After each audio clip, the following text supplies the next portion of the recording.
Ryan, we begin our mic check with the questionnaire by the great Bernard Pivot. What is your favorite curse word? I feel like I want to be more creative than what I'm going to say. It's fuck, isn't it? It is. Yeah. But like, is there a better one? Is there one I'm missing? No. I mean, that's better than... It's just so used. It's so versatile, you know? It's the most versatile because it can be celebratory. Yeah, well, it can be anything. It can be a noun, a verb. It can be celebratory. Yeah. It can be a noun, a verb, an adjective. Yeah, it can be all sorts of things. Yeah. It can be it's definitely a go-to. Most versatile, and you can get creative, but I find that people that are try and get really creative with their swears, it's kind of try-hardish. It's you got to be natural with it. Mm-hmm. Yeah, people who make up names to call people like you cunt waffle or stuff like that. I find that off-putting. I think it depends. Sometimes it's kind of fun. Like when someone does it right, you're right. Like it can be but someone does it right, Sure. Do you have an example of someone who's doing it right? I don't. But I don't run into a lot of people in my circle that do it wrong. When it comes out, it sounds nice. You keep a tight circle. Yeah, I keep a tight circle when it comes to swearing. You gold bar boys. Yeah. I think I got my buddy texted me something this week. I don't think I can repeat on this podcast. Okay, I I don't think appreciate I say those words. Yeah, but it was but I was like I even without telling who, I could tell exactly who it was. He has a signature. Yeah, noted. Okay. But I real quick before we leave, so I remember my aunt was talking about this. She's like, I just don't use that word. She's born in 1960. We're talking about cunt. No. Oh, fuck. Yeah. Oh, okay. Just a basic fuck. Just a basic. Noted.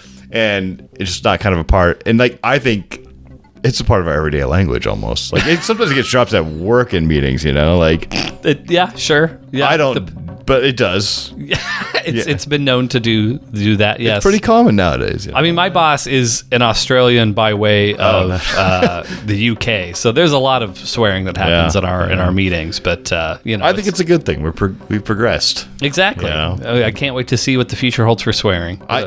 One more quick story, please. God, I'm just.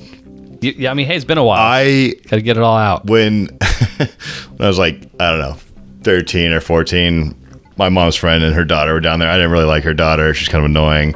And me and my friend were down there, and I was dropping fuck left and right. Okay. And she was she told my mom made me go look up the origin of the word fuck. Okay. And I don't even know what I had to go to the library and look for. I didn't really do a good job. I was it's kind of bullshit, but that's an interest. So not even the soap washing of the mouth or anything like that. You had to look up the origin. I had to go to the library and look up articles on the word fuck. I don't even know what I found. What was the end result of that supposed to be? You're supposed to report back to her and be like, hey, here's what it is. Yeah. It's a Latin root. I don't even know if it's a severe punishment, but she made me go look at it. It means to pierce. I also was drinking a lot at that part, and they found out about that too. That was my more. Wait, you were 13? Sorry, no. I think this was my freshman, so 14 or 15. Okay. I was 14. We're getting more appropriate, but yeah, when I thought it was a 13-year-old. No, I guess it would have been 14 at least because I was in 9th grade. That's still pretty early. How old were you when you started drinking? This was not. I wasn't drinking on the regular. This was my parents left. Right. Me and my buddy. They left a whole bar out. We're okay, and no one was home, and they just left it open, But that wasn't your first time drinking? Yes, it was. Oh, it was? Yeah, okay. yeah. So the first time you ever drank was 14? Yeah. Not a good time. I did not have fun. That would be, yeah. But they weren't even as pissed about that as they were me, dropping the word fuck everywhere. I'm, they were more concerned about that than we'll deal with the drinking. Hey, that, but the fuck thing was more of an issue. Okay, noted. I mean, I was going to ask a bunch of these other questions, but now I'm actually intrigued. Were your parents the type of parents who it's New Year's, have a sip of champagne, or no? No, okay. No, they weren't. But I remember when I was 10, my dad or whatever, let me have a sip of beer. And I'm that's gross, Sure, yeah. It was nothing but no, it wasn't you're at a family party, have a okay. No, not really. So it wasn't normalized. It was okay. Yeah, gotcha. I understand. Yeah. Yeah. I mean, I don't know if I had really pushed the issue, maybe I could have had a beer or whatever. But I wasn't interested, and then I didn't have my first beer until I was 17. Oh, nice. So I was a real late bloomer. We were drinking in the was it Ferndale? Ferndale? I don't know. It was an elementary school field.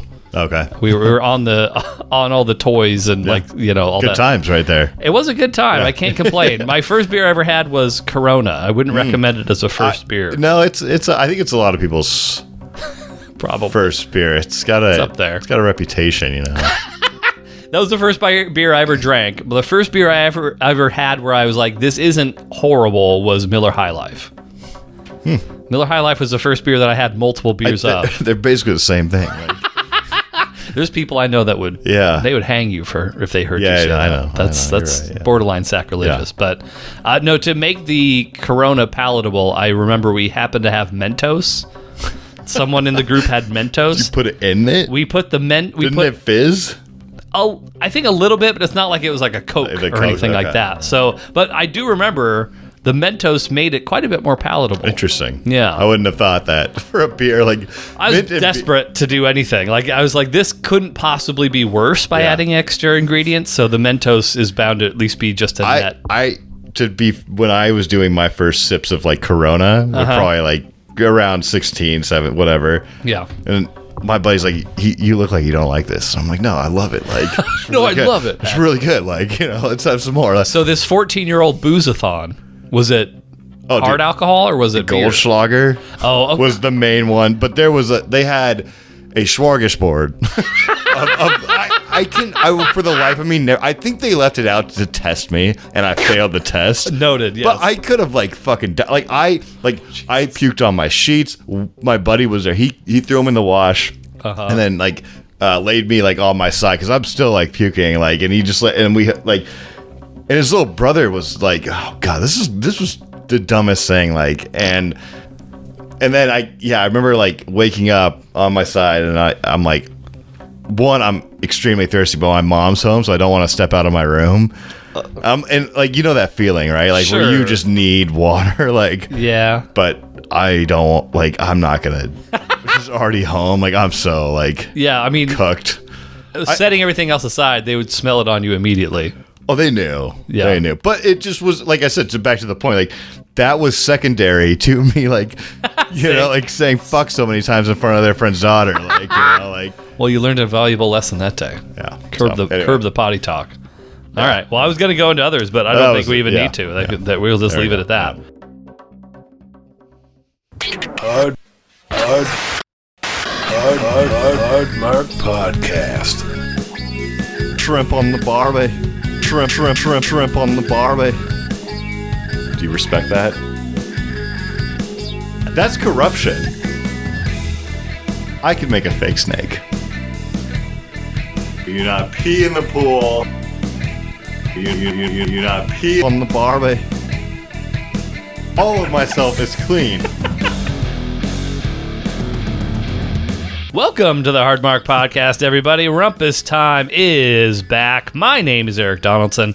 The purpose of Rumpus Time is to explore the mind of the weird and wonderful star of our program. He is the man of 54,097 compliments, the EVP of Soul Skiing Development, the maitre d' of Matt Drama, the Tampa Bay topsider, the living painting, the talent, the Baltic Avenue of podcasters, the poop prude, Flying Ryan Murphy. The poop? Oh, God. There's a couple...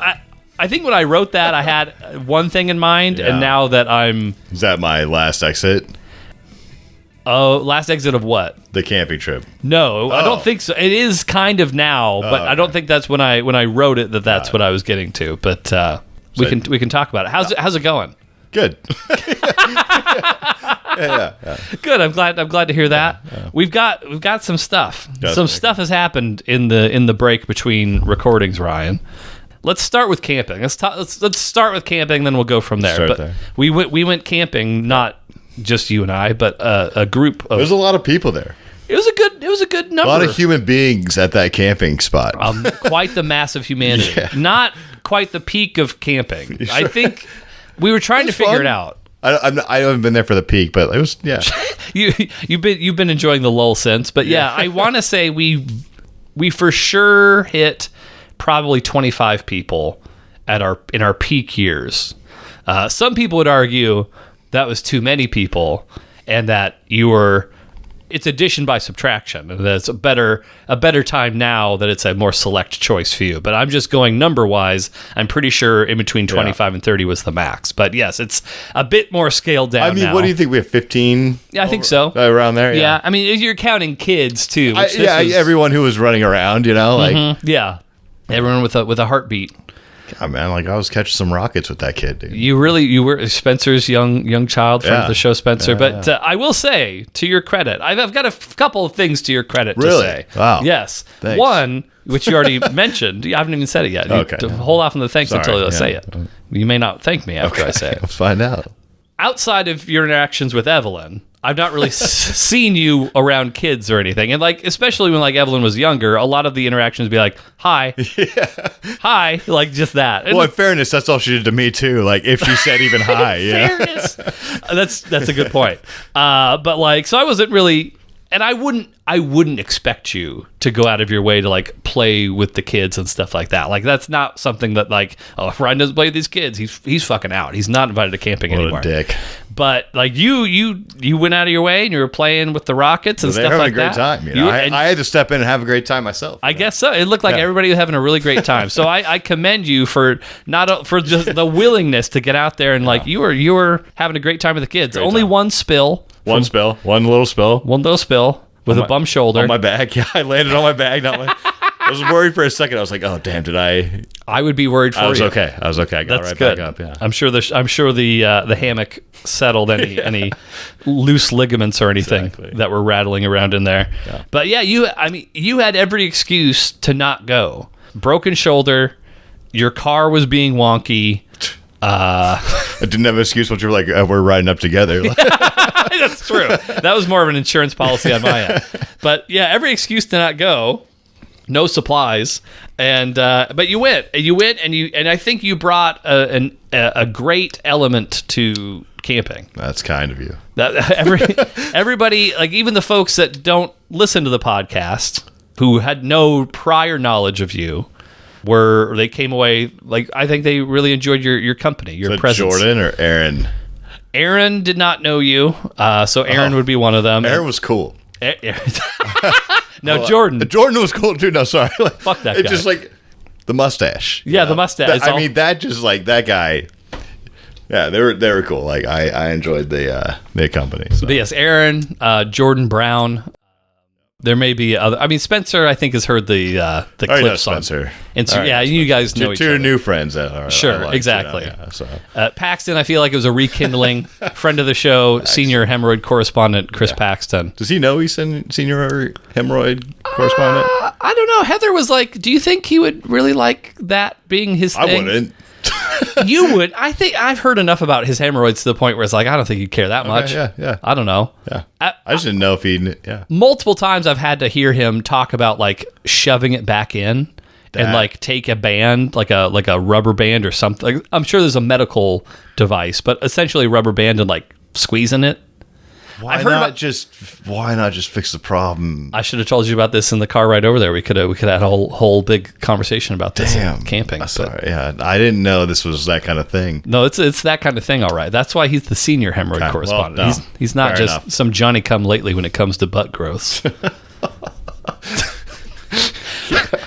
anyway, camping. Anything else? I did document the number of drinks that you had. I believe it was 12. You think so? 12 and then edibles plus. On top as a nice. Yeah, maybe. Like I'm pretty sure it was. It may have been 11. It was 11 or 12. You might be right. I don't know. Yeah. I know. Like I went pretty hard on the White Claws when I got there. Yes. So, and then, yeah, you're right. That Dr. Pepper whiskey, nice touch by Devin. Yes. What a guy. Functional testicle Devin, shout out. You're probably right. You're probably about right. Yeah, and then the edibles. And then, yeah. I mean, the only, and it's not even like a sour part of the weekend or anything, but I remember desperately having to take a piss in the morning. And it was like 6:45. I remember I checked my phone. I'm like, I can't hold it anymore. I got to get up. And so I get up, get out of the tent, take a piss. And as I'm going back to my tent, I see you wandering about. I don't know how long you had been up for at that point. Maybe you had also just gotten up. I don't know. Pretty quickly after or before, right around the time. Yeah. But you had to shit. Dude, I didn't know until, like, I didn't sleep and I was like, oh, you just wanted to wake up with a stomach issue? Did I? No, sometimes you do. Okay, sure. No. Yeah, that's a human experience. I didn't. I woke up, felt great. I was sleeping in the hammock. I got up to go piss by the tree and I was like, I can't piss without shitting my pants right now. Like, and it was just like, it was a bad, like, it wasn't like, it was a bad, like, I had something going on in my stomach. And I was like, and I saw like, what did you? So you didn't really eat the meatballs the previous day, right? I had like 2. Maybe, yeah. And then you had some Cheez-Its. Some Cheez-Its. I had one of Spencer's hot dogs. Oh, that's right. You did have a hot dog. Okay. I don't think that's what did it though. Like, well, yeah, I'm not. I forgot about the hot dog. So I was like, did he even eat anything? Yeah, you did have a hot dog. That's right. I forgot about that. I don't know what was going on, but like that's when I realized I was in trouble. Right. And then I looked like each way. There's one toilet over there. There's one, but there's no like. There's no walls. There's no partitions or anything. Like I'd never seen those before. That's crazy. I did not realize that those were literally just some camper had essentially built those and just put them there. They weren't serviced by like the wildlife. How do you know? I was talking to Gurky about it. Oh, but yeah, there's an actual. And like, had I known at the time, maybe we could have stuck around another hour or two and got some more sleep. I don't know. But yeah. Just past like where those RVs were near us, if you just walk in that direction of like 100 feet, there was like actually in a far better condition than I was expecting it to be, a porta potty. There was when I was driving out towards kind of the bridge. Yes. There's one right there too. And I was like, I could use it, but like I'm on my way out already. So I wasn't sure if you had seen it or not. I did see that one. Okay, but you didn't stop. But and at that point I was kind of like, okay, I can make it into town, you know. Where did you stop in town? This diner. Same place as before? No, different diner. Okay. But same vibe. Like these old ladies serving me, you know, like I'm sure you looked I went right fantastic. to their bathroom in the back. No one's in there. I'm like sick. You know, just right to that, you know, almost a handicap stall where I need my space. Oh yeah, no, stretch it out. I understand. Yeah. No, I was there for a little bit and then I had some breakfast and what'd you have for breakfast? Just the base eggs, hash and browns, bacon. The bacon wasn't very good, but the breakfast was good itself. It's just the bacon; they just undercooked it a little bit. I hate, nothing. Like it was like a perfect breakfast, except for the goddamn bacon. You know? Well, we'll have to leave them they were nice. They were nice. A stern but fair Yelp review. But just want to say, driving through, is that Cle Elum Main Street right there? Like you're talking about Roslyn? It's not Roslyn. You're through Roslyn at that point. What are you talking about? There's like a stretch before you hop on to I-90, and it's kind of like this main strip. It's more That's like Roslyn. No, it's not Roslyn. It's this is Cub Ryan showing back up again. I can't wait to tell that story in just a minute. Okay. So did you? There's like a middle school there. There's like a middle school that says like you went all the way down there. Yes. You didn't need to, but okay. Well, it was a pretty quick way to hop on to. Back on the I-90. You're not a veteran like me. I understand. There at the roundabout. Yeah. If you don't go straight, if you take a right, that gets you straight to 90. You pass Cascade. I think I took the same way we went back. You did, and I tried warning you, but you had to poop. I understand. If you take a right there, you pass by Suncadia, and then you just outlet onto 90. Okay. Like it would have only saved you 10 minutes. It was still a beautiful morning, you know. Like I was having a nice time. Like I wasn't pissed. I was like, sure. It looked pretty. Like I was driving this. It's like, you know. Yeah, but you made it to Cle Elum. Yes. Yeah. So cool little street. That's where the diner was. Okay, nice. So one last Ryan story from camping. Just it's really, it encapsulates everything that is Ryan, I think, in many ways. We were playing this game Cub, which actually turned out to be great. What a great game Cub turned out to be, which I'll fill you in. We don't need to bore the listeners with it, but we found out what the actual rules were. Oh, you did. Once we did, it actually became a lot better. Yeah. But anyway, we're not in the middle of the night where no one can see. Right, exactly. And small children are wandering in the middle of the playfield. Yeah. Not the ideal scenario, if you can imagine. But we're playing. It's like not quite pitch black, but it's pretty dark. You can't really see a whole lot. But we're essentially throwing these wooden sticks, these wooden batons at these kind of wooden, I don't know what you'd even call sticks. It. Well, the things we're throwing at were bigger than sticks. They're like Jenga blocks, but better. That's fair. You know? Thick Jenga blocks. And you're trying to knock them over is the short version. Anyway, Ryan self-proclaims himself as the ref. I was, And basically his whole ref job was just totally trash talking us at every throw. It's like, oh, horrible throw. I could do better than that. Blah, blah, blah. And that goes on for like literally 20 to 25 minutes of Ryan just talking shit. And I don't think it was because of that, but eventually Gerke has to go do something else. He's like, Ryan, I'm giving you my sticks.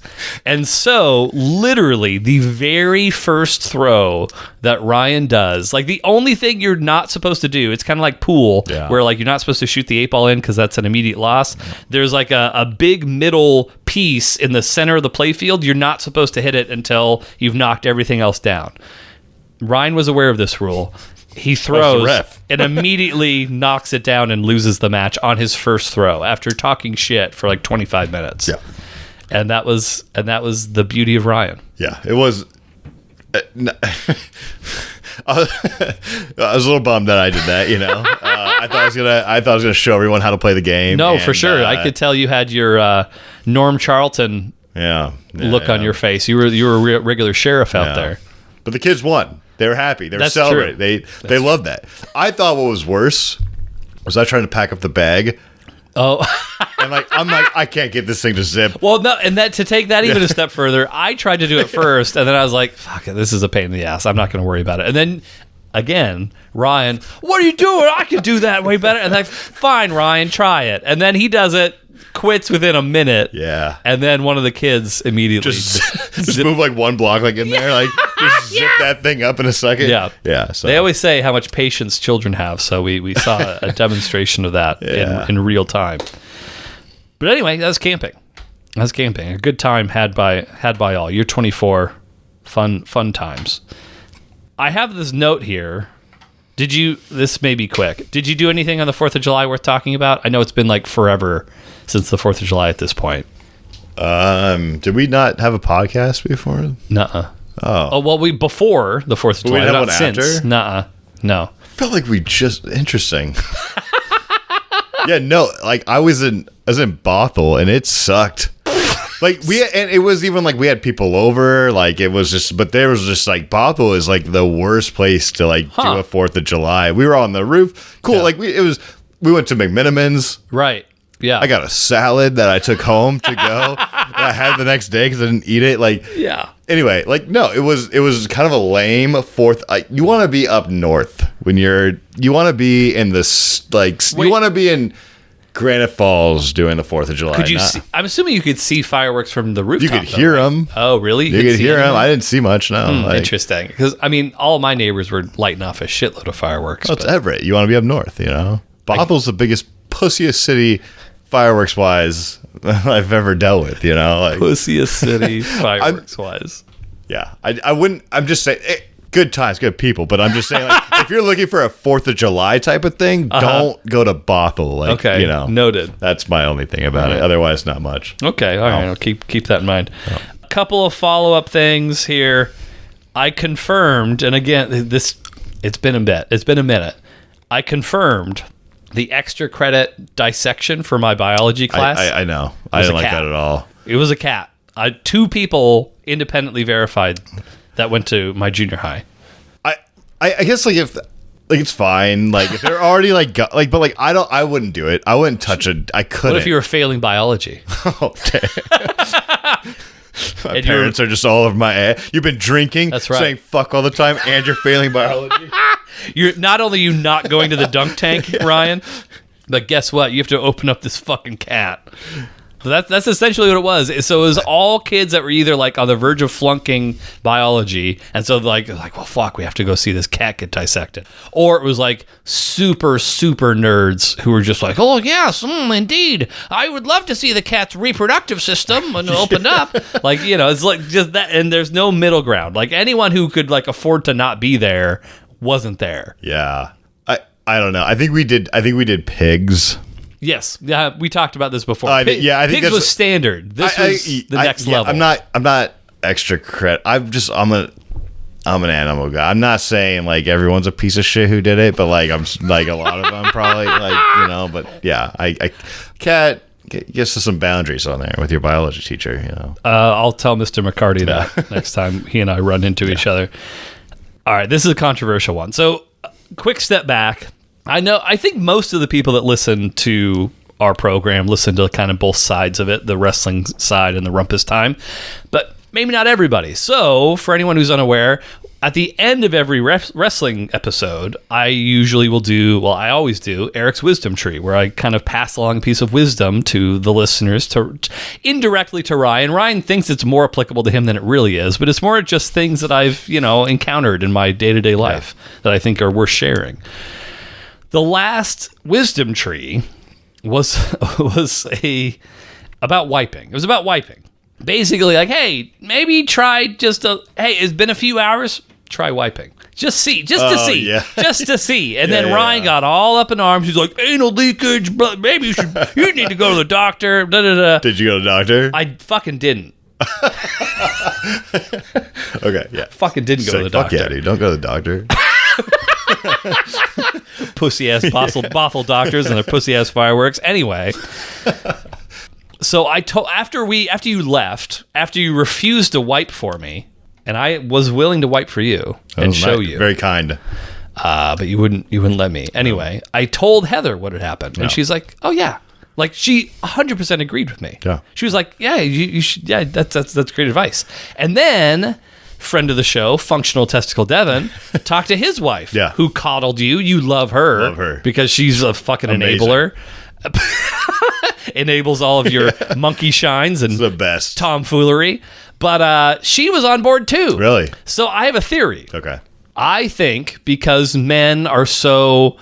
can we talk about the patriarchy for a second here, boys? No, because men are so, inclined to pee while standing. Like it never would cross their mind. Like, oh yeah, wiping back there. Like, why would you wipe if you're pissing standing up? Women, because of what they're doing, they're like pretty regularly wiping, and like I don't think they just wipe the front; they're wiping the back too. Really? And so I think this is new information for men. I didn't know this. Women, I think, have always been like, yeah, you just wipe everything, like because stuff happens. Huh? Yeah, I did not know that. Mm-hmm. Yeah. So I'm formulating my theory, but I'm getting a solid base of information, and like these people that I've talked to, I know you were casting a lot of aspersions on my character and my sanitariness. These are not gross people that I'm talking to. I wasn't casting on your sanitary. I was saying you might have a medical problem. Right? A big difference, Eric. Big difference. But it sounds like women are already on this track. They're already on board I with could this. be, off with my initial analysis on this. Did you shower before you came over? Yeah, I did. Fucking Ryan, I wish you'd really stop that. Why? Because I want you to wipe your butt here. And I want to see it. You want to see? You want proof? I want evidence? proof. I want because I can't trust you. I can't trust your word when it comes to this. I had I don't know if you know that I'm a football fan, right? So the Kelsey brothers, right? The Travis and Jason, they have a podcast. I'm aware. Yeah. Okay. They recently came on, and it's like Jason has like 3 kids. Yeah. And like they threw it over they're sitting in the bathroom and they like yell at whoever. They're like, I'm done pooping, and this is kind of their life right now, like with 3 kids, it's happens, Yeah. And they got to go. And then I got into all these poop stories, and like, and you're not a big poop guy. I'm not. And I just like, I mean, maybe you turn into a parent, it just comes naturally, but like, it's like, God damn, that sucks. Like, like that sounds fucking awful not to, It is different. Your relationship with your children really colors everything. Like nothing. Like there's things that like happen with Evelyn and stuff where it's like, oh, like this isn't ideal. Yeah. But like there's almost nothing that's like truly disgusting. Yeah. Like I would never smell anyone else's breath and like think, oh, that's nice. But like I can like be right up to her face and like smell her breath, and like it's like more comforting to me than anything else. It's like, oh yeah, this is my child's breath that I'm smelling right now. That's what it seems like. You turn into a parent and you can just handle anything, Pretty much. But, anything related to her. Yeah. If it was just some stranger on the street and I had to change their diaper, that'd be different. You did ask for me, like, So well, yeah, I mean, I look at you as as another child in many ways. It's we're only like 8 to 10 years apart. I mean, if I had a precocious puberty, I don't know what. I read about precocious puberty earlier. It's not pleasant. Just give me that in more like layman's terms. Precocious puberty. Precocious puberty? Precocious. Care. Yeah. What is that? It's a medical condition where kids go through puberty much earlier than they ordinarily would. Like 6? It's rare that it's that early, but it can be that early. And I don't want, like, this is not a fun story, but like I saw the youngest girl. She's not a woman. Calling her a woman would be ridiculous. The youngest girl to ever give birth. I think she got pregnant at 5. Oh my God. But again, she had a precocious puberty. And like they don't know, like there's not one singular cause to it. Like it could be a hormone thing. It could be like there could also be like tumor related issues, or it could just be like something they don't really have any way to track what's causing it. But I don't remember how I got on this precocious puberty track. Oh, that's right. We're like 8 years apart, something like that. 7 years apart. 7 years. Why are you trying to add another year on me? I added 3 years. You didn't even notice. I had puberty late. We've talked about this. Oh, did we? Did we talk about this? Well, we were talking how you were like a little short kid just pulling his putt all the time. I was like, when am I gonna grow? What's happening to me? Like, what's wrong? Like, when did it hit you? I think like I didn't even notice.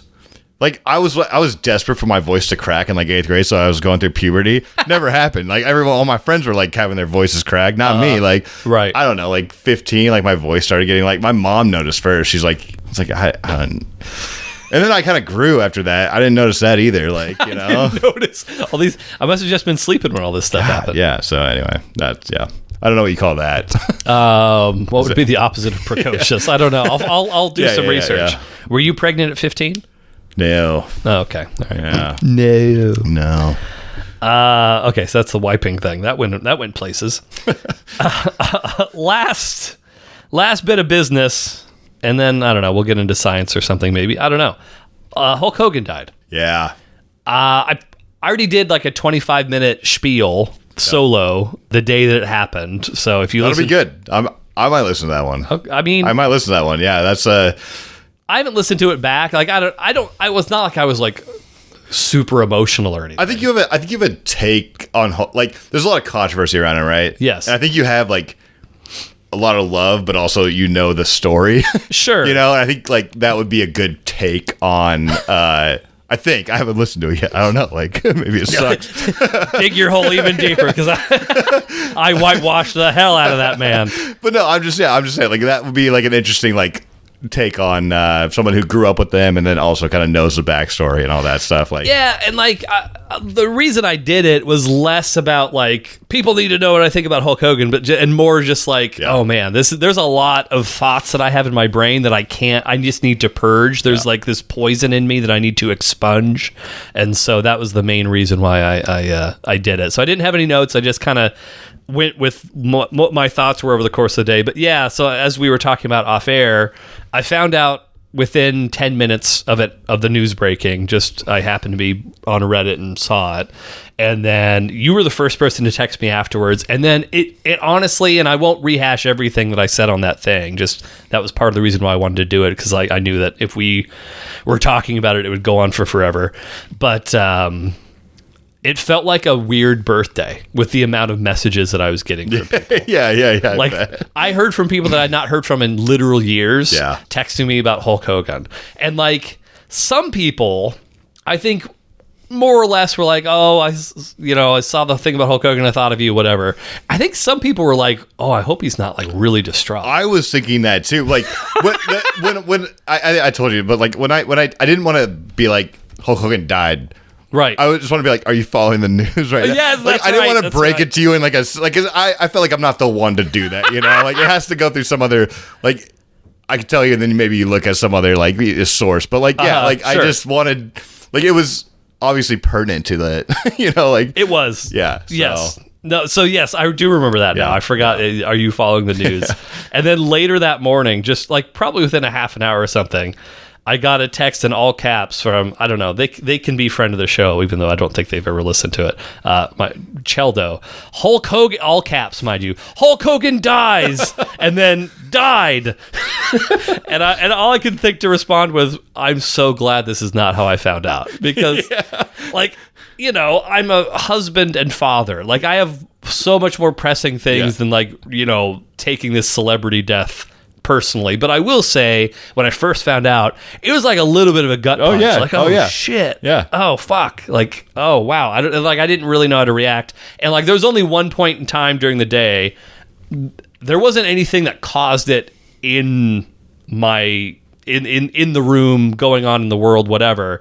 But I was reading Where the Wild Things Are to Evelyn, and just for whatever reason, in the middle of reading her the story, I remembered meeting Hulk like at a book signing and like shaking his hand and talking and stuff, and like that memory just like popped into my brain, and I started getting a little choked up, and I had trouble talking. That's what I'm saying. Like, I don't think you're like alone in that. I think a lot of people who grew up like with this, that's a childhood like hero to a lot of people, you know, like for sure, like that. I mean, whatever, like, but like that, it's a big deal. Like, that's a big celebrity to go, you know? Oh yeah. I mean, in the world of wrestling, I mean, he's the closest thing that wrestling has to like Babe Ruth. Oh, for sure, dude. Like, yeah. Like, I mean, let's go back to episode 1. Like, Hulk Hogan was like one of the very few guys who you knew who they were from wrestling. This is the first podcast where he's dead. Damn it, Ryan.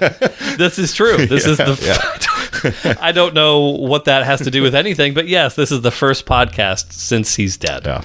So yeah, I did 25 minutes about it. Is that on the hard mark? Mm-hmm. Yeah, it is. Yep. So it's all there, and I don't know. I kind of went on weird tangents and stuff like that, but it's been interesting the days since then, like, because it's real polarizing stuff. People are very anti Hulk Hogan, or you people that are very, very pro Hulk Hogan, and some people in the middle. Yeah, I will say it's weird, and like, so we're clear. I don't think anyone listening to this would think otherwise. I've not been going out of my way to find black people's opinion about the death of Hulk Hogan, just so we're getting that out. Have you? Is that like? Sorry, you can do whatever you want with this part. What? I just like what is that a thing you could like look up right now? I'm like, well. Like, I don't know. Maybe I don't know where you find it. I'm just like, I know, and I know the controversies out there. Like you could, but like I'm just like specifically like to that. Like I don't know. Like I mean, not. It's all my. I'm just saying, like, you know, like interesting, like perspective. You know, it is. Yeah. And again, I'm not going out of my way to try and like, what are black people saying about this? Yeah. But it just keeps happening. It keeps coming up in my newsfeed. Like, what did Booker T have to say about it? Yeah. What did Dennis Rodman have to say? Like all this stuff, and like.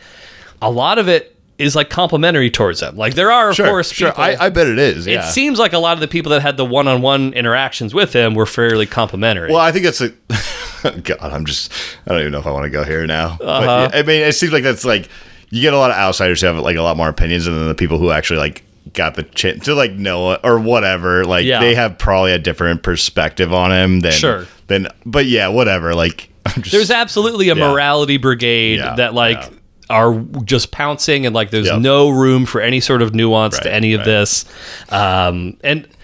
And as I talked about on the podcast before, like there was actually a quote that I'd completely forgotten about or didn't know about, one of the two. I don't know. Because like I always remembered the thing on the sex tape where he was talking about like how his daughter was dating a black person and used the N-word a few times and called himself a racist. He's like, of course I'm racist to a point, effing ends. And that's stiff. That's a point up. That's stiff. Yeah.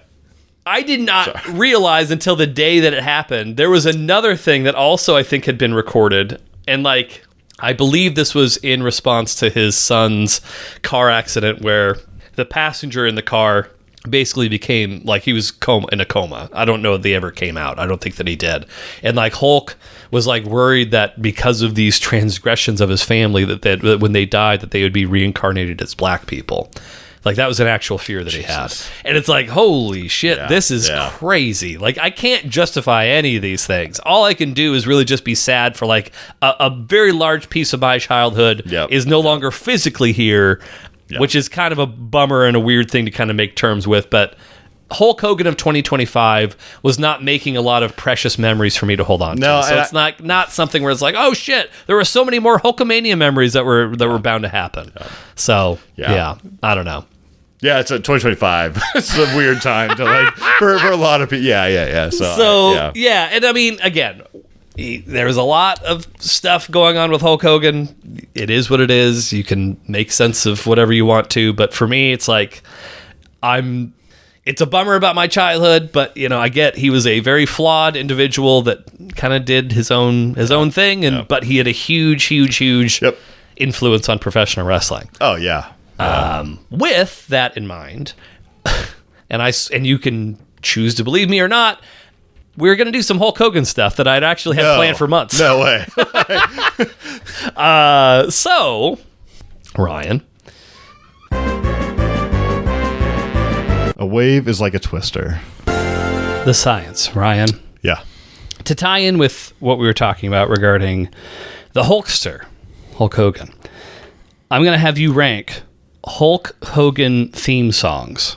Oh. Mm-hmm. Okay. So I will play you the actual songs themselves. Okay. In the interest of us not getting copyright flags against us, I'll probably just hum a tune. Hum the version for the listeners afterwards, but I'll play you the actual songs. We can kind of dissect them a bit, and not like a cat or anything, but a mild dissection, and and see where you land. I'm interested to hear your thoughts. Okay, we'll see how it goes. All right. Okay. So this is not going to be an exhaustive list. We're just going to do five Hulk Hogan theme songs. He didn't have a ton more than that, but I'm choosing to omit his TNA theme. So for anyone who's like, well, what about his TNA theme? I'm consciously omitting that from the list. So as opposed to most of these rankings where we start with the catch-up and go from there, I think it makes sense to start chronologically. So we'll go chronologically through the Hulk Hogan theme songs, starting with his more or less his first. Maybe he had something before this or whatever, but realistically, his first theme song was "Eye of the Tiger." Oh, I'm sure you're familiar with "Eye of the Tiger." Great track.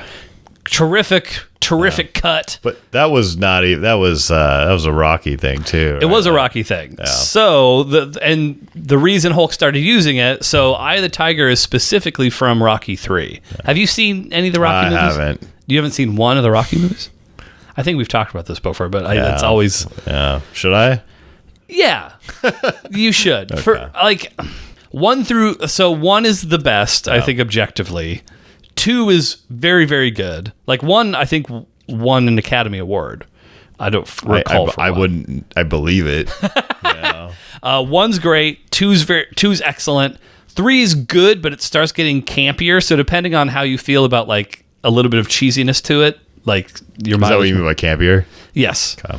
4 is really, really campy, but it's also the one where it's USA versus Russia. So there's definitely fans of 4. Okay. I started to kind of fall off around 4, and then 5 is garbage, and then there's the newer ones after that. So yes, in my opinion, you should. But Hulk Hogan was in Rocky 3.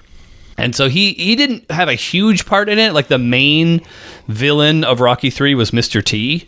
But he had a bit part where Rocky was doing a charity fight against a wrestler, and Hulk Hogan played a wrestler called Thunder Lips. And so that actually, we don't need to get into too much detail about this, but Hulk Hogan was in the WWF, which was owned by Vince McMahon's father, also Vince McMahon, but they had different middle names. So Vince McMahon is really Vince McMahon Jr. People call him that, and he fucking hates it. But he's not. He's Vincent Kennedy McMahon. His father is Vincent James McMahon, Vincent Jess McMahon, but they have different middle names, so he's not technically a junior. Anyway. Wait, sorry, one quick. Yeah. Sorry, please. If you have different middle names, does that mean you're not a junior? I believe so. Really? I think it has to be the exact same name. Interesting. Well, I mean, or who? I don't know. Maybe you could say. I don't think he. Kane Griffey Jr. What did you just say? Kane Griffey Jr. Kane. Ken. Why are you putting a I don't know, Eric. I'm just. Kane Griffey Jr. But there was. Shit. I'm wondering if they had different middle names now because there's a junior. I didn't know you had to have the same exact all the way through. It's implied. I mean, is there anything stopping you from putting a junior at the end if the names weren't identical? Probably not. But I think generally the names are the same. Okay. It's it's the same name but a junior or a third. I'm not pissed about it. I'm just wondering. I'm just curious.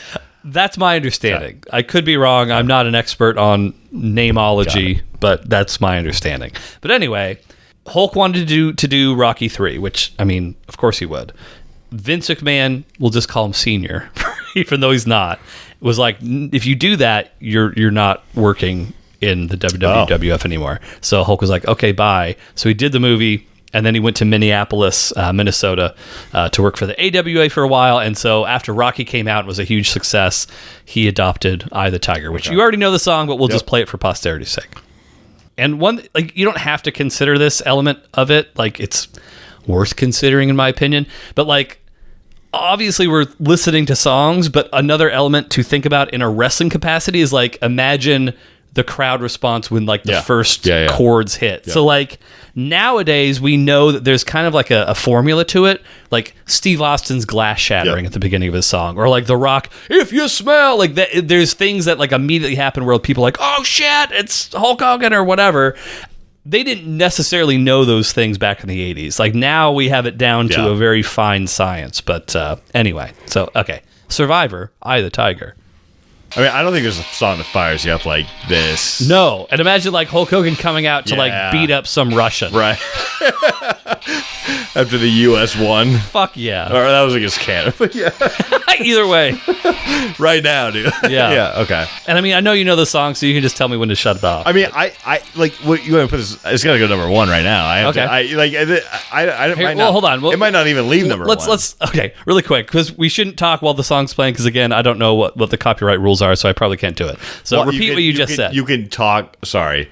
I don't know if we're allowed to talk over the songs. You can just play the song, though, and that's fine? Well, I'll probably edit what we played of the song out. Oh, gosh. So imagine nothing made air.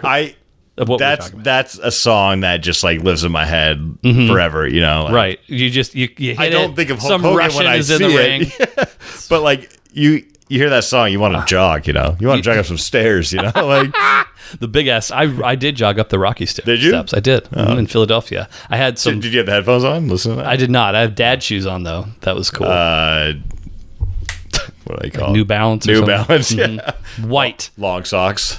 Oh, jean I don't shorts. know. I don't think. No, the rest of this no. Okay. But yeah, I did have that. So you were thinking immediate number one. I have to. Like I don't know how you could put that. And it's interesting to me. I mean, it'd be weird if I put it number two. Like, it's a great song, but the fact that you've never seen a Rocky movie does kind of paint it in a different light. Well, I mean, I haven't seen them, but like I know the story very well. I've seen the clips, like, you know. So sure, yeah, I know about that. And the name of the band, Survivor. Yeah. So there you go. Okay, and so for the benefit of anyone who doesn't know Eye the Tiger, I'll hum it. There you go. Yes.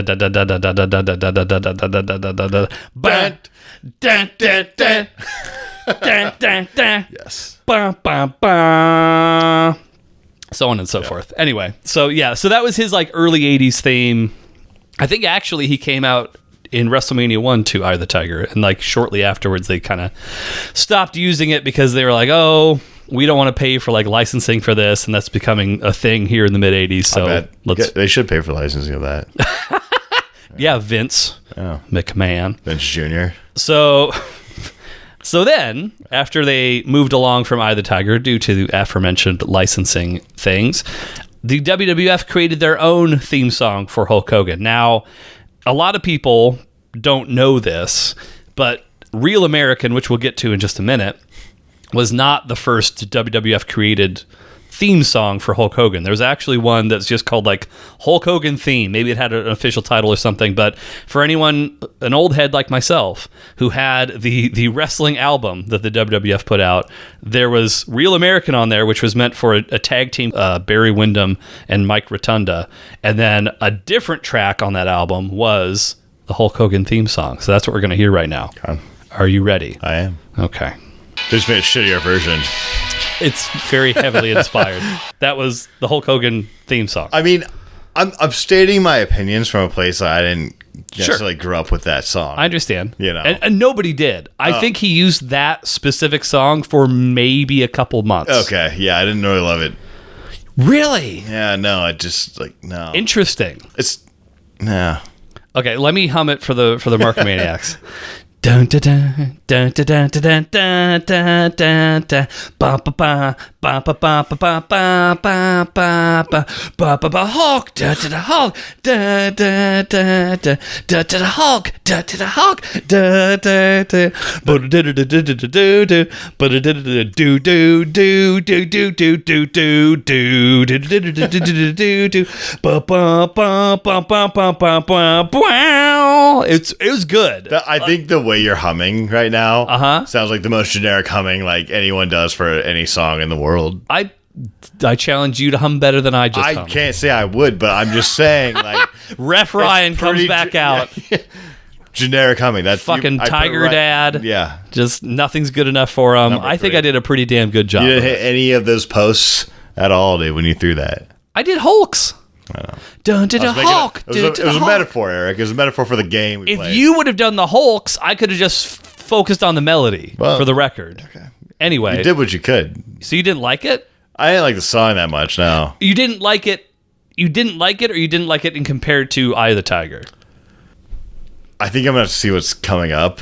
Uh-huh. Yeah, but like this one was not anywhere close. Because it was absolutely, you can hear the inspiration. Yeah, but it was kind of like they made it. You know, they made it to like...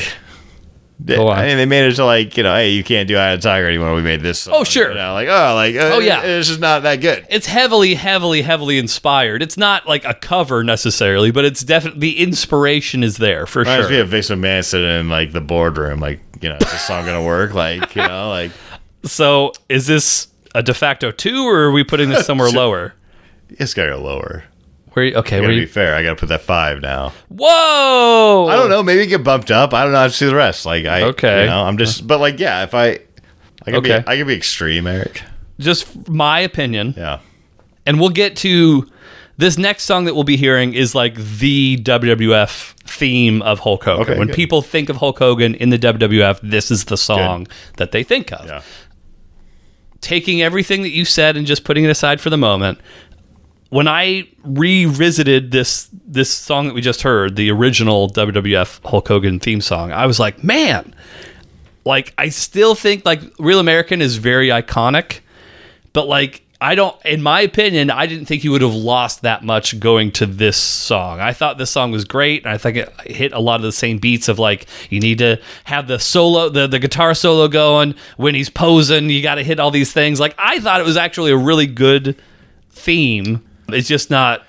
It could be me. It could be me. It could be me. It could be you. Like, I'm sorry for shitting on it. I'm surprised it's an immediate 5, Yeah. but having no emotional attachment to it, I was like, this is actually... this slaps a bit. I'm putting things on the extreme ends, you know. I appreciate your extremist views. All right, next one. Again, this is more or less the theme when people think of Hulk Hogan in the WWF. This is Real American by... Real American Beer. Which is where they got the name, by Rick Derringer, who I believe also recently passed away. So, huh? Sorry. What did you say? We should have had some Real American Beer today. I don't think they distribute to Washington yet. Yeah. Should have ordered it. I guess so. Well, next time he dies. Yeah. Yeah. So, Yeah. this is like the song for like, and they edit it a little bit for like the actual wrestling broadcast. They just cut right to the guitar in the real thing. So like you don't hear if you're live in the building, Hulk Hogan's coming out, you don't hear this part. It just Are we going to get to that part? We're going to get to it in like a couple seconds. I just, for the sake of like, I can already feel it. I'm a wrestling fan in a wrestling arena. What am I hearing? That type of thing. I'm surprised you're not hearing this. It's just, you just want to get right to it. God, dude. 1980s being a real American, you know? Like, that's the first thing you hear when... This is sick. Yeah. This is sick. I've never heard this part. Really? I don't think, or at least I haven't paid attention to like, who is this? Rick Derringer. To be honest. Hold on. Okay, Yeah. let me pause. We'll get back to the song because we got to get to the solo. But anyway, what thoughts so far? I mean, this could go ahead of Eye of the Tiger because like Eye of the Tiger is a great song, but that's not to me what Hulk is. Sure. Okay. Sure. Like, this is more what Hulk is. Embodies the Hulk Hogan character. I would put this one in this list. Wow. Okay. I think so. Like, sure. Like this. I'm not even a wrestling fan, and I am like getting a little like Yeah, you're getting pumped. Yeah, I can see your nipples hardening. That's bit by bit. Always there. For the benefit of anyone who doesn't know what this is, when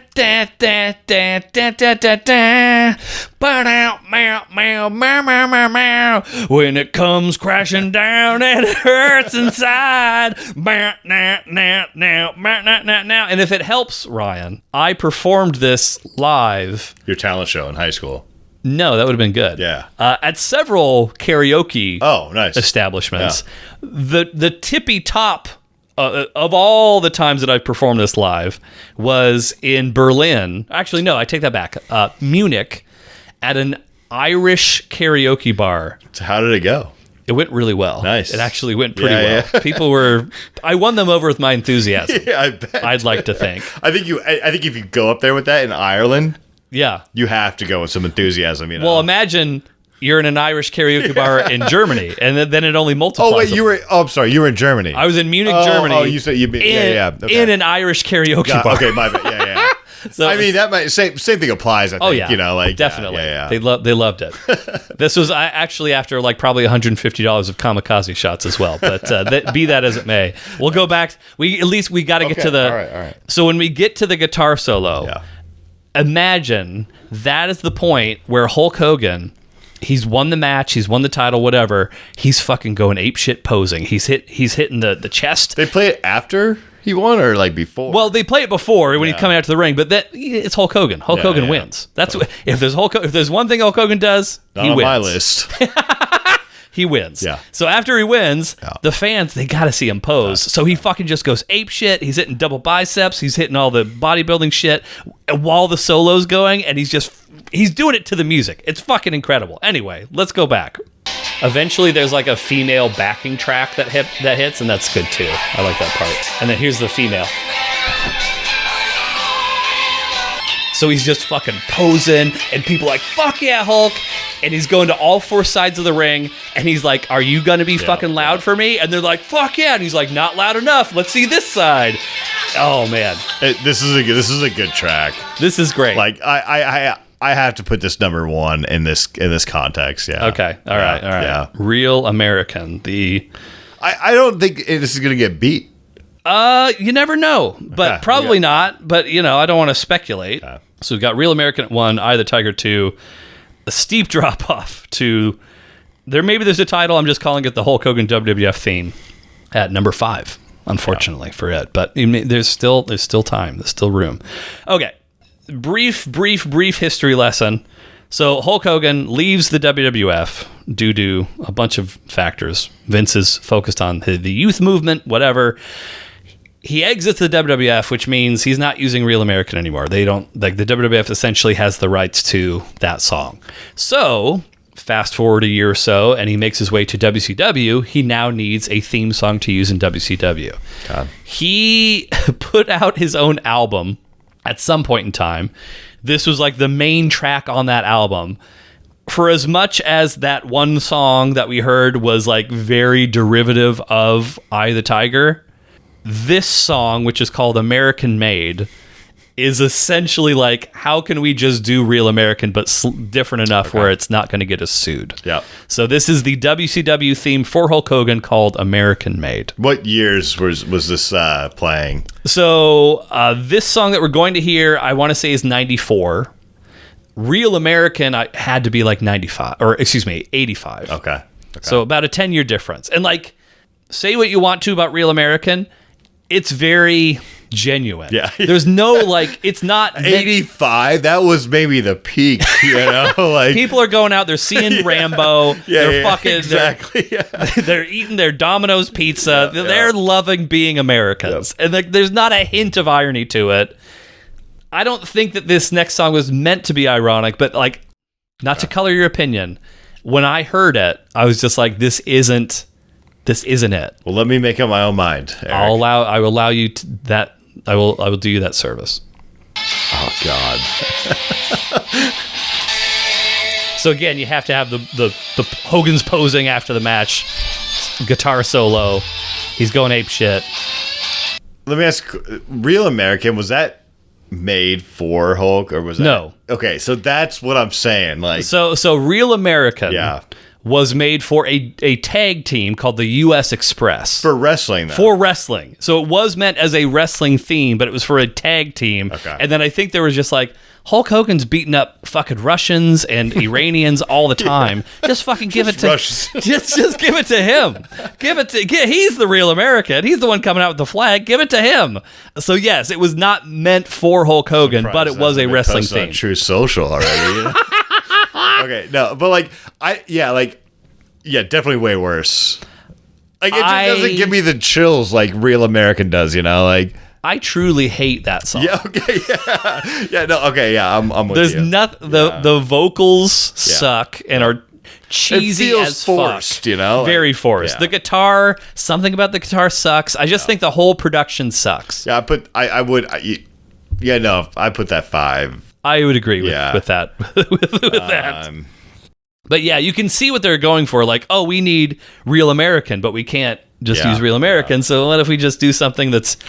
I mean, they could have done a better job, in my opinion. But also, we're talking like Hulk Hogan's doing it with his own money, presumably, and this is in the mid '90s, so it's just it's a different vibe. You can't do a bad job doing it, Yeah, right, exactly. But like, okay, I get, yeah. But yeah, no, I don't like it. If only they hadn't contacted Pearl Jam, I would have loved to have seen Eddie Vedder's take on American Made. Okay, so that's 4 of the 5. Okay. Chronologically, we're to the end here. So that was Hulk Hogan's theme as All-American Good Guy Hulk Hogan, which lasted a couple years in WCW before he turned bad and became Hollywood Hulk Hogan. So Hollywood Hogan, for a while, just used kind of the generic NWO theme song. Eventually, though, he started using a version, kind of an edited version of Voodoo Child from Jimi Hendrix.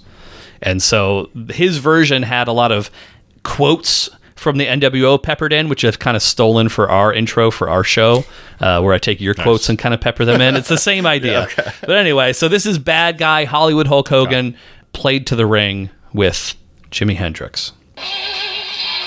And I mean, but like, I didn't even wait a second. I like Jimi Hendrix though. Like, it's tough to shit on like anything he played. Yeah, no, it's definitely not a bad song. Whether it's iconic as much. Like, I don't even know that, but like So I mean, to set the stage. So when bad guy, he's got the black beard, the blonde mustache, etc. He either has the belt, he doesn't have the belt, but he's like essentially like, strutting his ass, strutting that black ass, and I'm talking about his tights, not his body's skin color, because he hasn't been reincarnated yet at that point in time. Too tough. but he's just strutting that ass down to the ring, and like he's like pantomiming to the song. Like if you listen to the lyrics, there's a point where he's like, "Chop it down with the edge of my hand." And he's talking about chopping down fucking Sting and Lex Luger. Oh, my alarm's going off. You play this number 6. This is Hulk Hogan's 16. You woke up to this every day. Yeah, except for a couple of days ago. But okay, we'll go back to it. But thoughts. That's my death joke, dude. What did you say? Said he woke up to it every day except for a couple of days ago. That wasn't that good of a joke. It's kind of funny. Like. Okay. Thoughts before we go. We'll revisit it for a little bit longer. But wait, the song? Yeah. I mean, like I can't shit on. I'm not gonna put it in the number 3. But so you know the song. No, I'm just not gonna shit on Jimi Hendrix like that, Like, do you know the song? Have you heard the song before? No. Oh, okay. So this is like it doesn't sound bad. Like it's a riff. Yeah. By Yeah, the NWO. But it doesn't remind me that much of Hulk, Shh. If you weren't watching, then sure. For me, like I bet it was sick very on the linked. stage. Yeah. I bet it was sick. Maybe like I'll see it someday. And then you got the NWO little quotes in there. Oh, perfection. And the NWA he loved. We're going to listen a little bit more to this. I'm going to cut you off immediately. Okay, anyway. Yeah. So that's it. That's the 5th right one. In the middle. Right in the middle? Right in the middle. Okay. Yeah. So... I think I made a fair list. Your list, as it stands... I don't need to sing Jimi Hendrix to people, right? That's probably unnecessary. I think I have a hard time doing that one. Like I also don't think I sang American Made, but like you don't need me to sing American Made, so it's fine. So we've got number 1, Real American. Yeah. 2, Eye of the Tiger. 3, Voodoo Child from Jimi Hendrix. for the original Hulk Hogan WWF theme that was created by the WWF. And then finally, lastly, is American Made. Yeah, I think that's a fair. Yeah, no, I can't argue with, well, like, if I, depending on the day, I might feel like slightly different, like I would adjust certain things, but like, I can't, as long as American Made is at the very bottom, I think that's the real test of someone's metal here. So that's fine. All right, cool. Excellent. Let's move on to a hot take. Let's finish this some bitch out, Ryan. Ask the talent. A lot of these hot takes, Ryan. I'm more curious to get your reaction than anything. Today, I can say I'm equally excited to see this again myself, as it's a truly insane time capsule of an era of wrestling that will never exist again. Today's clip is from 2005. The WWF's Attitude Era was officially over by 2001, 2002, giving way to the Ruthless Aggression Era, which was basically the same, except somehow raunchier, less tasteful, and less popular. For example, one infamous segment from this time frame involved the Raw general manager, Eric Bischoff. He promised the audience HLA. Any guesses what HLA stands for, Ryan? No. Okay, well, I appreciate your attempt. Well, how many guesses would it have taken for you to come up with hot lesbian action? Oh. Because that's what it was. So 2 women would get in the ring. They even had a little graphic as they were coming down the ramp that said, "The Lesbians." The lesbians. The lesbians for the hot lesbian action. So they would get in the ring, they made out, they would strip down to their bra and panties, and then they proceeded to get wrecked by 2 300-pound Samoan dudes. Really? Yeah. I wouldn't have expected the ending of that. Well, few would. Few would. Another point of interest, which unfortunately we're not going to watch that. Yeah. At least not today. Maybe another time. Another point of interest from this era was the introduction of a new character, Muhammad Hassan, who, as a quick aside, was actually an Italian guy named Mark with a dark tan. Not the Iranian. No, not an Iranian. He's not Arabic in any. Just tan. Just a tan Italian named Mark. But that's a tan Italian guy who they were like, we can make him Muhammad Hassan. That's fine. I will say, there's a lot of ways it can go. I will say the premise of the character started as an interesting one. In the wake of 9/11, Hassan, an American, found that he was being increasingly discriminated against and harassed since the terrorist attacks, simply based on his appearance. It was a very subtle character that touched a nerve as it kind of forced people to look at their own insecurities and biases. But, as you can probably imagine, subtlety and nuance don't usually mix well with wrestling, and over several months, he just became another foreign menace bad guy, but this time with ties to terrorism. Oh, shit. Muhammad Hassan. Dude, have we seen this guy? We have not seen this gentleman yet. God damn. He didn't last all that long in the grand scheme of things. I'll just briefly. The same day that a terrorist attack was carried out in London, there was like a bombing in the Tube in London, like around this same time frame. They filmed an angle and granted, they had filmed this days in advance, so they had time to edit it if they wanted to, but they filmed an angle where Hassan attacked the Undertaker with like a group of masked henchmen, and then after they beat up the Undertaker and like did like the beheading sign, they carried the Undertaker out like up above them, like he was being, martyred or whatever. So yeah, anyway. I'm sure that riled a lot of people up. Like, yeah, he was pulled off of TV immediately, and then they didn't have anything else for him to do, and they fired him. So it's fucking American, like, yeah. Surprisingly, that wouldn't be the most shocking gimmick. Oh no, of the mid-2000s.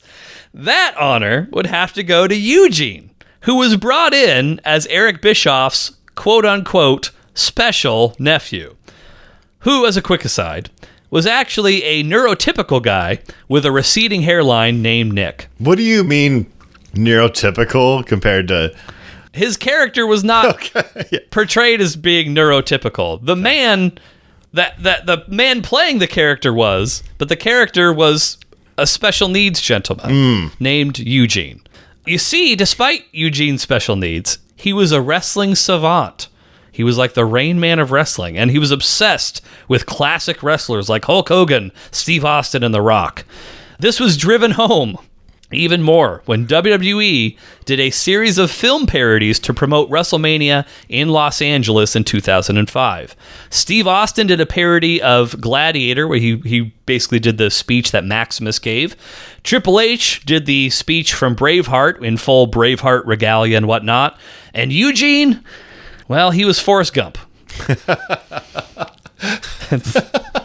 Okay. And so... Noted. Yeah. And so... the very special Eugene would make his WrestleMania debut not with a match, but with an impromptu addressing of the fans and celebrities live at that show in Hollywood. Is that what we're about to watch? That's what we're going to watch. Yeah. We're going to watch Eugene addressing the WrestleMania crowd. Okay. All right, let's do it.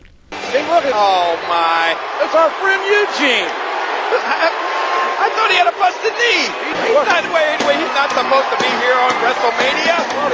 I think it's great to see Eugene. Oh, yeah. What a lovable soul, a good heart. Can you imagine how he feels to be here at WrestleMania? I can't imagine how he even gets up in the morning and gets dressed. I can't believe I'm in WrestleMania. But WrestleMania is awesome. This is the greatest night of my life. And you're talking about killing the proverbial buzz. Where's Muhammad Hassan and Davari? They don't deserve to be here. I mean, this is absolutely unnecessary, quite frankly. What I don't like is being excluded from the biggest show of the year. I'm excluded. I have to take the back seat to a disgrace like you. امشب شد نوبت ما من شما کلپور خیر الله. And I am not gonna stand for this. And if I wasn't given a WrestleMania moment, I was gonna create one myself. Uh-oh. Oh, no. Wait a minute. Eugene's still injured. And a cheap shot by Muhammad Hassan on a helpless Eugene. چقدر پاره میکنیم چقدر میشکنیم گردنتو میشکنیم ما شما رو میکنیم. What? Oh my God! Hulk Hogan! And look at this! And the Hulkster! Look at it strung down by Hassan and Davari. Oh, wait a minute! Wait a minute! The Hulkster! Yeah! Oh, baby! Right to the head! A big-time right hand and a thundering right. Hogan is teaching Muhammad Hassan a lesson. Yes, this is a WrestleMania moment. Here you go. And Davari goes for the ride over the top. The real American. Just like Hulkamania itself, this moment will live forever. The immortal Hulk Hogan, the Hall of Famer, could not stand by and watch Hassan and Davari abuse Eugene. Hulkamania lives. All right, we just watched Something. a lot of stuff. Yeah. Eugene addressed the fans. He's interrupted very rudely by Muhammad Hassan. It was. And Davari. Yeah.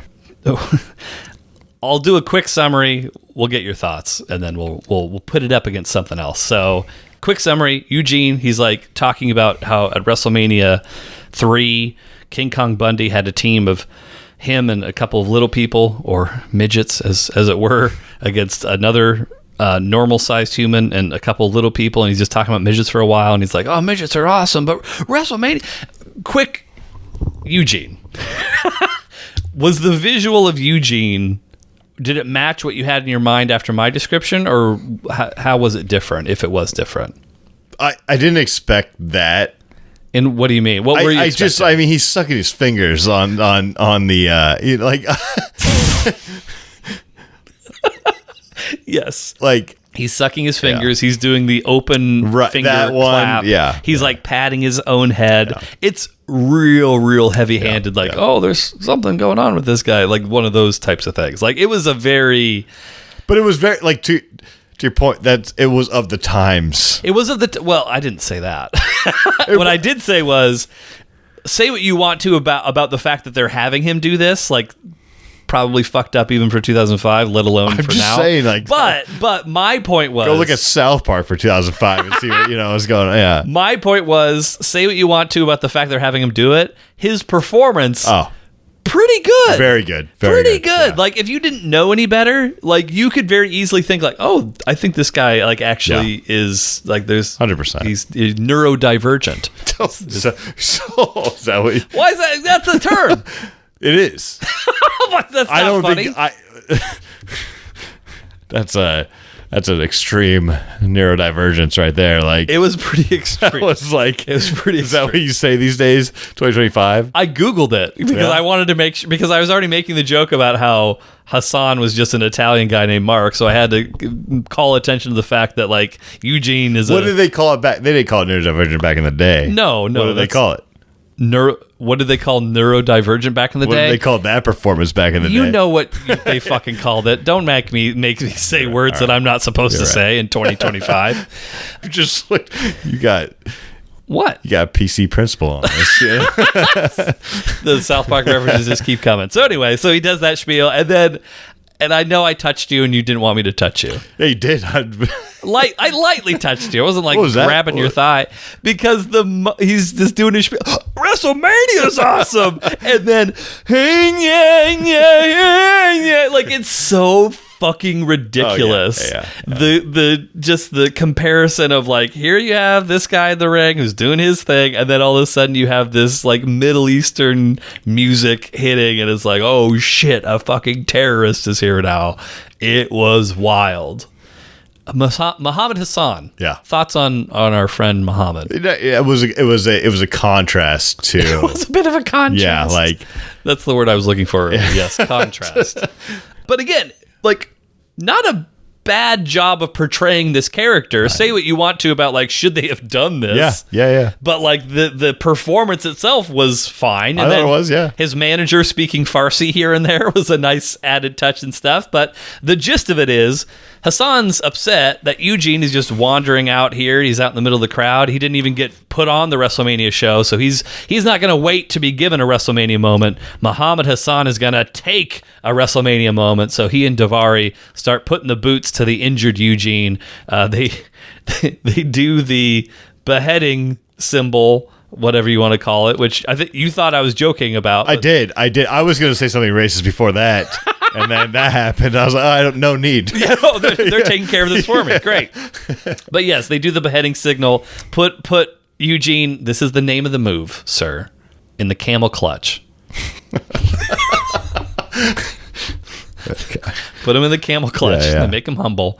And so while Hassan's got him in the camel clutch and Daivari's, just shouting Farsi in his face, the fans are like, who's going to help Eugene?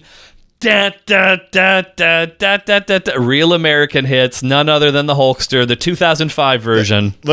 Sorry, I'm cutting you off right before the best part of this. Okay. My bad. But, like, was there any chance Eugene comes out and, like, wins that fight? What do you mean? Like, could he have come, like... Knowing that this is a scripted professional wressling event, yes, I'm not sure I know what your question I'm just wondering, like, was Eugene a fighter that could have won... Like, he could have, like, pulled a surprise move and, like... So you're talking about, like, theoretically, if this was real, could Eugene have defended himself? Or, like, even they could have put it in the act. Like, could... I mean, Eugene wrestled matches, and he like, won matches. He lost. I mean, he didn't even do anything. He just got up there, sucked on his fingers, and, like, got his throat cut. Stop. I'm just wondering, like, was there any, like, play where he, like, wins this, He was sucking his fingers and got his throat It just cut. got me so... The way he sucked on his fingers... It was... I'm just... Okay. All right. I'll drop it.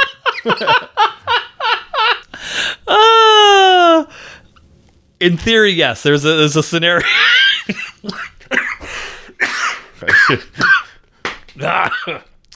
In theory, yes. There's a scenario where Eugene could defend himself, but they made a point to illustrate the fact that he had a knee injury. And so not only is it 2-on-1, but he's also injured. Got it. No, so carry on. I think that's his out. Yeah. And so, oh man, he's going to need someone to help him. And it's Hulk Hogan. With his feathers. With his feather boas, which that was a late era Hogan edition. That was kind of love that. I think it came from Ric Flair. Yeah. I think he stole like a robe from Ric Flair, and then he started using boas, and then somehow that when he went back to being red and yellow Hulk Hogan, he kept the boas. But it's always jarring to me. I'm gonna jump in here again. Please, Has Ric Flair said anything about Hulk Hogan's passing? The death of Hulk Hogan? Yeah. Yes. Yes, okay. Yeah. He did. Yeah, he was very emotional. I think. Yeah, I figured he would be. Yeah. TMZ, who, bastions of integrity in news reporting that they are, I think that's where I heard it from. They immediately hunted down Ric Flair to get his opinion. I think he was very emotional talking about it. He's always an emotional guy anyway. That's true. He cries a lot. He cries almost as much as he bleeds. This is a fair point. Okay. All right. But Hulk Hogan comes out with the boas. Real Americans blaring. That fucking crowd. Good crowd. They went apeshit. Good crowd. They loved them some Hulk Hogan in 2005. 10 years later, maybe less so. But in 2005, God amongst men. But anyway, he comes in, gets beaten down a little bit, but then he fires back up, takes out Hassan, takes out Daivari, throws them both out of the ring, and then you got to give the fans what they want. Hogan must pose. We get the shirt rip. He's psyching up the crowd. He's cupping his ear to each side, getting them off their feet, and he saves the day for country, for pride, for the special needs individuals out there. Neurodivergent. The neurodivergent among us. As Eric looked up. As I looked up the term earlier today to make sure I didn't offend anybody. Any last thoughts on that? No. I think I've said, and you said finger sucking more in this episode than I think I've heard for the entirety of this program thus far in our 98 episode run. All right, so what's better, Ryan? Hulkamania defeats terrorism. Well, that's okay. Yeah. Or teppanyaki. What's teppanyaki? Teppanyaki is like Benihana, where the chefs are there. I do love Benihana. They make like the onion tower. I bet, and they're good. They're good. They are good. They're good at what they do. The little volcano with the onions. And then they flip the food into your mouth, but then you got to catch it. If your depth perception's poor like me, it's harder to catch. Yeah. Than you'd like it. I'm an athlete. That's true. Yeah. One look at that body, and just give your daughter that chance. She's an athlete, that's a good one. Thank you. That's a good one. Mm-hmm. When was the last time you went to a teppanyaki? It's been a long time, but I do remember. I've been I've been a couple times. Okay. I went like 6 months ago. Oh, really? There's one in Linwood. Oh. It's not Benihana. It's something else, but it's the same idea. It's a performing chef. It's fun.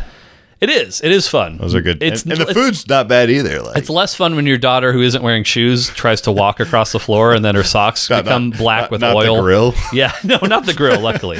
But yeah, no, it is fun, despite, your clothes will smell like oil upon leaving. I feel like if I had gone there recently, if I had gone there in the last 6 months, I probably would have a different opinion on this.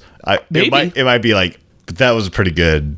That was pretty good. And I love the offensive era of anything, Don't understood why it's, but right. I like that.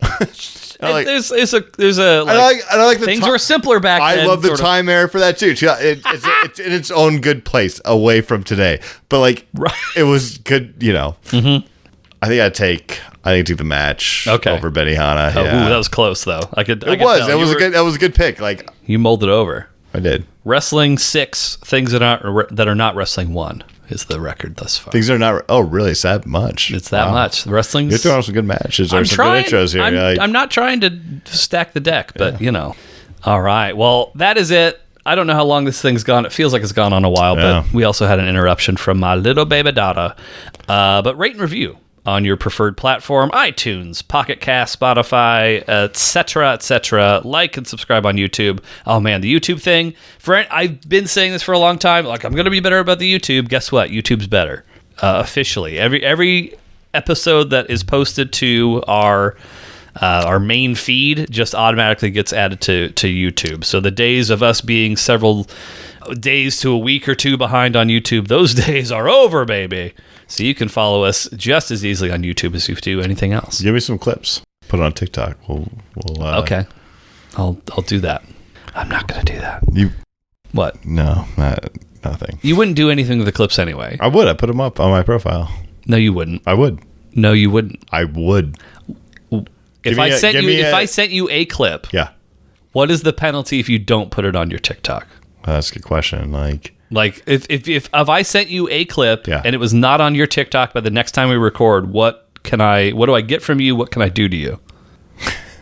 I mean, it would just go up on my TikTok. But if it didn't, because you're very bad, you didn't bring the goldfish crackers. Everything that you say you're going to do, you never do. That's not. First of all, that was not a real debate. That was a real debate. It was not a real debate because there is no residue left on goldfish crackers. Well, we don't have a way of verifying that because you blamed the fucking shelf stocker. You go to Safeway every day. Rite Aid or whatever for not having it.